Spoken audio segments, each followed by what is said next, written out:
Hello everybody, maayong hapon. So it's our coffee time. Gimingaw ko aning kanang pakit-on tagin mo nagkutaw ko og coffee here, ana. So by the way, today is March 28 and you know, gi-celebrate gid baya sa tibuok kalibutan kung naay mga Filipino people ang birthday sa atong pinakapinangga nga president sa Philippines. It's Tatay Digong's birthday. Tatay Digong, happy birthday diha sa imo. I hope nga makita ni mo na akong video no nga gigrita ka sa imong special day.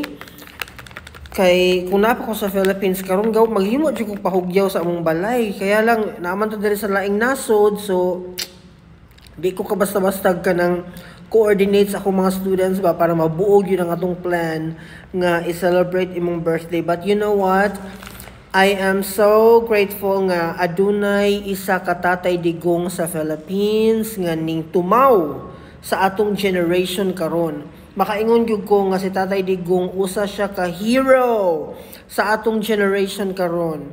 Siya ang pinakaunang president gikan sa Mindanao, pero siya pud ang nag-break sa reality. Kumbaga, pila ka years tang gidua-duaan sa mga oligarchs. Kabalo mo ana? Igura ta nila gi pattern ba, no? Gipasunod-sunod ta nila sa ilang mga kaugalingong plano. Pero at the end of the day, gikamkam nila ang kwarta sa atoang country. Pag-abot ni Tatay Digong, bungkag tanan. Mura bitaw kanang kana bang balay sa buyog nga gibungkag gini Tatay Digong. Tanawa karon. Gikan sa iyahang administration up until karon, padayon nga nabuksan ang mata sa mga tao. Nakamatagid ang tanan, no? Kung ikaw wa ka kamata, ibig sabihin gapilit ka or naa ka intention to get something, okay? Gusto nimo maka-benefit, mo nang nagpabuta-buta ka, nagpabungol-bungol ka sa reality. Pero kung imong tan-awon, mata sa mata, klaro lang ang pagka-istorya, pagkagwapo sa administration ni Tatay Digong, ug ang iyahang plano sa ato ang country. Maunang, I'm so happy nga ron nga March 28, tibuok kalibutan nga naay mga Filipino ga celebrate. Ako, I am celebrating for your 80th birthday, Tatay Digong. We are so grateful and thankful to God nga gitagaan kaniyag kanang kabaskog sa lawas kay 80 years old, di na pinabasta-basta ha. Dako na kayo nga blessing from above. Ibig sabihin, maayo gyud sa Tatay Digong. Naapa siya purpose sa kalibutan kay gi-allow pa siya ni Lord nga mo stay. So, Tatay Digong, continue to inspire people, katong mga good people, good Filipino people.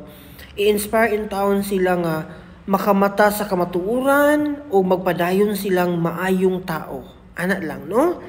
Kay nanggawas ra ba ang mga hypocrite sa Philippines? Tanawa nanggawas ang mga demonyo.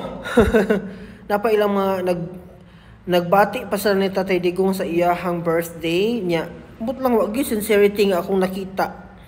It's about pakitang tao, no? Di ko makasalig sa inyong mga linya. Kana inyong mga gipang bitawan nga malipayon mo sa iyahang birthday. I don't think so. Sa inyong gibuhat sa iyaha, that is a big hypocrisy. Muna nga kita magmatata, dili ta mutuo ang mga drama karon sa kabilang baryo. Kay ila ra ng mga pakana para taraw masway ta unya atong i-vote ng ilahang mga candidates nga gi-support karon. Magmatngon tang tanan, ha? Open your eyes. Ayaw na mo pailad anak nila. No? Daghan na ba yung mga tao karon nga nagpagamit pud anak nila para lang pud siguro makakaon ilang pamilya, makapait sila bugas. Pero you know, kung kaya nimo nga antuson ayaw in town pagpadala, no? Kapoy na kaayo mag-handle og ingon ani nga government. We need to embrace kung unsay dapat nato. We deserve a government nga mo serve good sa people, o we deserve a better Philippines. Maulang. Tatay Digong, happy birthday and thank you for your undying support to the Filipino people. Ang imong walay kamatayon nga paghigugma sa Filipino people, maunay dili na ako malimtan sa imuha as a leader. Mawala man ka aning kalibutana, but ako moingon gyud ko nga sa akong naabtan, si Tatay Digong ang pinaka the best nga leader so far.